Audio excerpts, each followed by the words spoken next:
Fundamentalmente es una movilización que lo que intenta es visibilizar y solicitarle a la comunidad también que nos acompañe en reclamar y seguir reclamando por el cumplimiento de las obligaciones que el Estado tiene con la educación pública. Esto es el envío de las partidas presupuestarias, esto es las paritarias docentes que permitan a los trabajadores docentes seguir cumpliendo su función de una manera digna. La Universidad de Quilmes y todas las universidades públicas del país están reclamando lo que es su justo derecho, que es la posibilidad de seguir formando las futuras generaciones con calidad y con excelencia.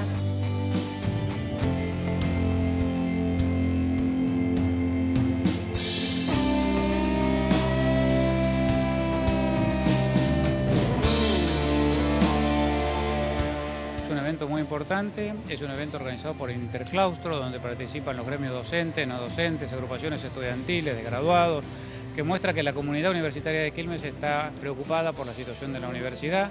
Pensamos de alguna manera cómo visualizar el problema que tenemos las universidades con el recorte presupuestario, con la subejecución del presupuesto. Por eso entendimos que la mejor manera en esta instancia es motorizar un abrazo como el que estamos llevando adelante ahora. El abrazo es una muestra de solidaridad, pero también de apoyo y de concientización de la situación de la alta complejidad que está viviendo nuestra Universidad Nacional de Quilmes.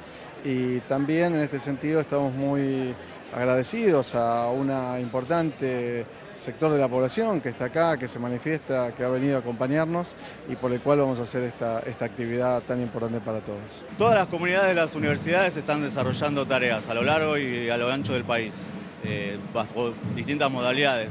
La consigna central de todos es defender la universidad pública. Entendemos que es un derecho, no hay manera de ir contra ese derecho, por eso hay que defenderlo y esto es unánime en todo el país.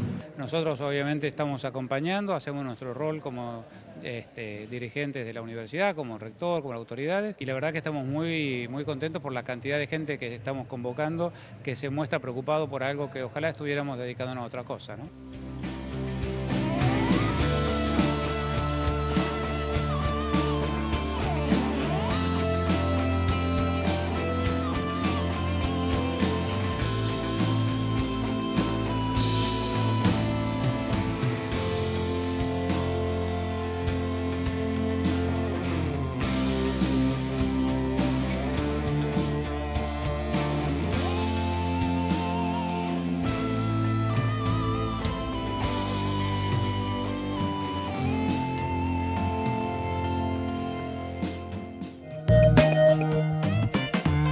Bueno, sería bueno preguntarse si un historiador, un computólogo y un egresor de ciencias exactas pueden ayudar a entender un poco lo que está pasando, que es muy complejo. Me decía Yuri el otro día, en aquella charla que tuvimos en la radio, que la impresión que tenía él era que el discurso de que la educación es lo más importante era, en lo que se está viendo a nivel del gobierno nacional, simplemente un discurso, y que en la práctica no se evidenciaba mínimamente esto. Y me hablaba de tecnócratas que desde la economía pretenden pensar las políticas universitarias. ¿Qué piensan al respecto? Bueno, a ver, esto es histórico. Siempre, yo sinceramente creo que no la piensan la política universitaria, ellos están haciendo números. Pero no tiene ningún sentido, ningún valor, ninguna consideración. Si uno aspira a tener un país desarrollado, tiene que tener universidades a la altura de las universidades que están en el mundo. Además, cuando uno ve los PIB de los países emergentes, de los países que salen, evidentemente la apuesta que hacen sobre la educación es muy significativa. Cuando uno abandona esa política, porque en realidad la están abandonando, evidentemente se está reconfigurando el país en otra cosa. Y en realidad yo creo que el plan es muy berreta. Yo creo que las autoridades nacionales son muy berretas, porque en realidad están pensando en lo inmediato y considerando lo inmediato y la preocupación que tienen en forma inmediata están terminando en un desastre, no solamente para la escuela pública, para la universidad pública, lo que está pasando con el fin de la obra pública, por ejemplo, con este tema de las delaciones y demás, realmente se va a complicar mucho para vastos sectores que son muy activos participantes de la vida económica y social de la Argentina, se van a reconfigurar de otra manera. Usted se imagina, a ver, empresarios que han trabajado toda la vida con el Estado, hayan hecho lo que hayan tenido que hacer, que tengan que pasar por tribunales. Que porque pasan por tribunales se le cae el valor de las acciones de su empresa y por lo tanto su empresa vale menos. que empiezan a competir con empresas extranjeras que quieren los contratos que tienen. Vamos a poner un caso, Rollo. Rollo tiene un contrato hasta el 2027. ¿Usted cree que ese contrato no es lindo apropiárselo? Bueno, se baja el valor de la empresa, se la compra a precio vil, pero lo más grave es que esas empresas no se pueden presentar en otras licitaciones en el mundo, porque precisamente han dicho públicamente ante el juez Bonadío o ante quien sea que han entregado dinero para la política.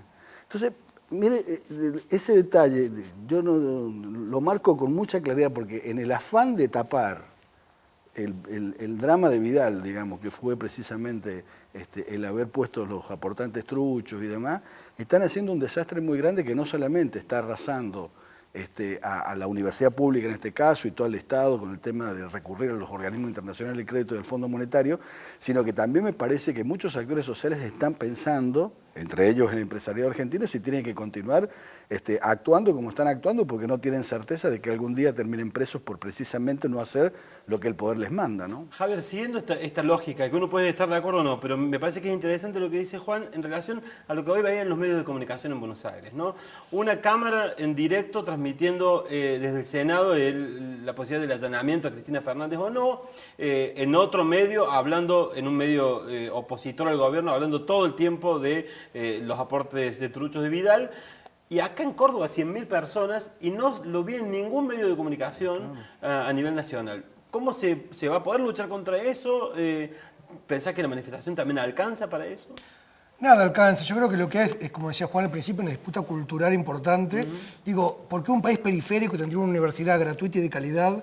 ¿Por qué esa inversión desde la mirada mundial también, ¿no? Para una mirada del mundo, una mirada que proviene sobre todo del capitalismo financiero, que hoy controla gran parte del mundo, la Universidad Pública Argentina es una anomalía. Para nosotros es un motor social y colectivo enorme, ¿no? Como decía Roberto hace un rato, ha sido un espacio de ascenso social, pero también de compromiso con todo lo que hacemos. En ese sentido me parece esta marcha de hoy lo que marca es justamente una continuidad de lo que venimos haciendo los docentes universitarios. El compromiso con la sociedad que hoy se refleja también como una especie de retorno de esa mirada de la sociedad a lo que la universidad produce. Digo, para Córdoba la universidad es realmente una fuente de una cantidad de cosas, ¿no? Económica, por supuesto, también por supuesto, de laboral en el sentido de los profesionales, pero también de una cantidad de vinculaciones que están por todos lados, con la UPC, pero también con las escuelas. Tenemos 1000 vínculos, hay un trabajo continuo, es enorme lo que se hace y esta mirada de una universidad elitizada, de una universidad donde no es un derecho sino un servicio que entra en la lógica del capital financiero, es algo que está subyacente y que eventos como el de hoy pegan en el centro de esa mirada y muestran que en realidad nuestro pueblo es inteligente y y pese a toda esta industria de distracción, sabe cómo enfocarse en los momentos de peligro. Roberto, ¿cuál es tu mirada sobre esto? Digamos, coincido en general con algunas cosas de lo que se han dicho, en el sentido de que cuál es el significado de la universidad nuestra, de nuestra escuela pública, de nuestra universidad pública, gratuita, de calidad y demás, la historia que eso tiene, creo que es así, creo que es correcto. Creo que algunos países nos han copiado, Costa Rica es un país que nos ha copiado y que tiene una situación exitosa, y no veo que sufran un ataque de los organismos internacionales de Costa Rica para lograr un cambio en eso. Es decir, yo creo que hay algo de verdad y también hay algo de idea que uno tiene previamente. No coincido para nada con que un empresario haya cometido algún tipo de acto ilícito, ya sea a través de una coima, y que haya que perdonarlo porque era lo que había que hacer en ese momento. No coincido para nada con eso. Me parece totalmente positivo que eso salga a la luz. Las empresas privadas, por otra parte, internacionales, siempre han podido competir y también han competido haciendo cosas ilegales. Odebrecht es un caso típico de eso, Siemens en la época de Menem. O sea, las empresas internacionales hacen las mismas cosas que las hacen las empresas locales. No creo que sea esto algo en contra del empresariado nacional, pero sí creo que tiene que salir a la luz y tenemos que una vez por todas cambiar esa lógica. Y si esa lógica para cambiar implica que algunos empresarios No digo que las empresas en total, porque los trabajadores seguramente que no han participado de ninguna de estas cosas. Los gerentes de ese más bajo rango seguramente que no han participado de estas cosas. Por lo tanto, la empresa es una cosa y el empresario que lo hizo es otra. Ese empresario tendrá que rendir cuenta por lo que ha hecho. Y todos los funcionarios que exigieron y que participaron de eso, también. Porque no es cierto que nosotros tapando cosas logremos que esa cosa mejore. En la década del 30 hubo una cosa tristísima en Argentina, un soborno generalizado por parte de las empresas eléctricas de Buenos Aires al Consejo Deliberante de Buenos Aires para lograr la continuidad de la contratación, y los gobiernos posteriores, por un problema que decía algún gobernante, algún presidente afín a las ideas muchas veces que tiene Juan, el general Perón dijo, bueno, para que la vergüenza argentina no se conozca, taparon de alguna manera eso que pasó, creo que no fue bueno. Creo que es bueno que se conozca, se sepa, y los que tengan que pagar sus culpas, las paguen. Si hay empresarios y políticos que por esto van a sufrir alguna consecuencia, me parece que la merecen. Y tenemos que salvar, por otra parte, a toda esa gente que estuvo ahí, 100.000 personas, si es que el número es correcto, que estuvieron allí, tratando de defender no solamente la universidad pública, sino una forma de ser como país, creo que es lo que hay que mantener. Y en relación a la gestión de educación en la universidad, ¿se puede considerar esto un error de cálculo o es definitivamente que quienes conducen el país en su gran mayoría no han cursado en la escuela pública ni en la universidad pública, ¿no? En su gran mayoría son egresados de espacios privados y desconocen lo que pasó y lo que podría pasar si generaran este conflicto? Se ha dado una cosa interesante. Creo que no es general, no es una cosa general, es decir, posiblemente las cabezas más visibles, por primera vez en la historia argentina, que eso también marca una situación que tendríamos que analizar todo y discutir, por primera vez en la historia argentina, no provienen de universidades públicas. Pero digo, son las cabezas que se ven. En el ámbito, por ejemplo, del Ministerio de Educación, todavía, tanto el ministro como Daniel Tavera, el secretario de Política, son toda gente egresada de la universidad pública, son profesores de universidades públicas y son gente que, por lo menos en las conversaciones que yo he tenido con ellos, están comprometidos de alguna manera con la universidad pública y creo que no la van a dejar caer. ¿Cuáles son las tensiones internas en estos grupos que hacen que prevalezca uno u otro frente a alguna discusión? No lo conozco porque no estoy en la interna esa. Espero que prevalezca una cuestión que es el sentido común y que mantengamos una universidad, una educación que el país merece y que vuelva a ser el faro que alguna vez fue en toda Latinoamérica y, como decía recién, países como Costa Rica, por ejemplo, nos copió. Costa Rica tiene en la ciudad de San José 2 plazas con sus respectivos monumentos dedicadas a Sarmiento, que ellos lo tienen como el prócer. Habrá cometido sus cosas entre nosotros y algunos tendrán visiones positivas o más negativas que otros, pero en el tema educativo creo que fue una marca y ellos copiaron eso. Tenemos que volver a hacer eso, tenemos que seguir manteniendo lo que tenemos y eventualmente mejorarlo, y creo que es posible. ¿Por qué, digamos, nos pasó esto de que algunos gobernantes no pertenezcan a esta universidad? Creo que lo tenemos que cuestionar internamente. ¿Qué estamos haciendo nosotros a veces con la formación de nuestra gente? Yo lo banco a Sarmiento y me cuesta mucho con mis amigos, pero Sarmiento nunca hubiese priorizado lo económico a la educación, ¿no? Y justamente hizo lo contrario. Vamos a ver qué dice el ministro sobre estas cosas, el ministro Finocchiaro, sobre este conflicto con las universidades.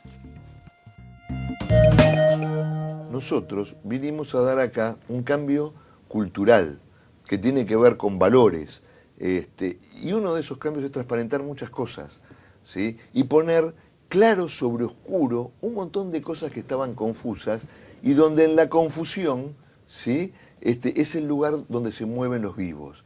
Entonces, hay que frenar un poco, hay que parar la pelota y discutir seriamente. Con los gremios docentes, cada jurisdicción provincial sí va a discutir salarios. Pero esto de la intimidación de si no empezamos a discutir hoy ya sabés que tenés paro, no, eso está mal. Para tener un mejor sistema educativo no podemos hacer lo que pasa hace 25 o 30 años en el país, que es que febrero es un mes tremendamente caótico, ¿sí? Donde todo el mundo va a los medios, donde todo el mundo dice una cosa horrible de la otra, y después, bueno, al final, más temprano que tarde, se cierran los acuerdos salariales y nadie se vuelve a sentar. Lo que sucedió durante muchos años en este país es que el Estado se ausentó de la educación y ese lugar lo ocuparon los gremios. Por eso lo que yo siempre digo es, bueno, frente a cualquier política educativa, lo que nosotros tenemos que hacer es hablar con todos, pero no puede ser que solamente haya que hablar con los gremios y que los gremios tengan poder de veto o que los gremios definan la política educativa del Estado. La política educativa la define el Estado porque el Estado representa el todo social, no el gobierno, el Estado. Bueno, es muy difícil encontrar a funcionarios hablando del conflicto hoy, ¿no? Declaraciones públicas, la verdad es que se han mantenido los actores funcionarios del gobierno nacional como por fuera, ¿no? Hablan a través de la oferta a los trabajadores. Ahí estaba claro que Finocchiaro cree que los trabajadores son los responsables de los conflictos. Pero esto es una muletilla absurda. Creer que la educación no mejora por los gremios es una muletilla absurda. Mire, yo lo que creo que es cierto que tienen que dictar las políticas que son responsables, por algo los ha elegido el pueblo para que dicten las políticas, pero las políticas tienen que estar orientadas para lo que se comprometieron en la campaña electoral. A ver, Macri dijo muchas cosas en la campaña electoral, que no iba a haber devaluación, que no iba a haber pobreza, que no iba a haber inflación, que no iban a quitar el fútbol para todos y que no iban a cerrar las universidades públicas y que iban a defender... Bueno, a ver, che, hay un contrato social con el electorado que lo votó y lo está burlando. Y después nos vienen a echar la culpa a nosotros, que son los responsables de los fracasos. Yo creo que esto ya, bueno, Finocchiaro está habituado a provocar, así que bueno, no es para responderle porque él dice una cosa y hace otra, como si fuese un psicópata, digamos. Y creo que el gobierno nacional y particularmente el presidente utiliza el mismo mecanismo. Decir que las cosas van bien cuando las cosas van mal y empiezan a tapar a través de los mecanismos que tienen instrumentados lo que realmente están queriendo esconder. En el caso particular de este tema, por ejemplo, en el caso de la provincia de Buenos Aires, que es un horror lo que está pasando y además se están cerrando escuelas porque no están en condiciones. Ahí ha habido un ataque muy fuerte a nuestro compañero Roberto Baradel porque, bueno, instrumentalmente dicen, bueno, hay que confrontar con los gremios, hay que ponerlo a Roberto Baradel como el malo de la película porque así sumamos en las encuestas. Bueno, en definitiva, la provincia de Buenos Aires es el polvorín que es y no se solucionan los temas, cuando en realidad en las jurisdicciones como Córdoba hemos podido resolver el tema salarial a través de la cláusula gatillo, que va a tener efecto y que va a ser bienvenida en tanto y en cuanto la política económica general le dé recursos a las provincias para poder pagar los salarios. Porque esta es la otra, los gobernadores aplauden este tipo de políticas y acompañan el presupuesto nacional y le van a dar aval para que el proyecto pase no solamente el Congreso, sino también lo que dice el Fondo Monetario, pero evidentemente la caída de la recaudación es objetiva, digamos, el ciclo de recesión económica y el ciclo de detenimiento de la economía va a hacer que los gobiernos nacionales y provinciales se queden sin recursos y los compromisos que tiene por lo menos el gobierno de Córdoba, en el caso particular nuestro, podemos llegar hasta el 32% con la cláusula gatillo. Ahora los ingresos no van a aumentar en esa porcentualidad, ¿no? Javier, en este contexto, pareciera ser que no se reconoce al docente universitario como lo que vos planteabas antes, ¿no? Como el motor de la universidad, como esta continuidad entre defender la universidad pública y salir a la calle a seguir defendiéndola.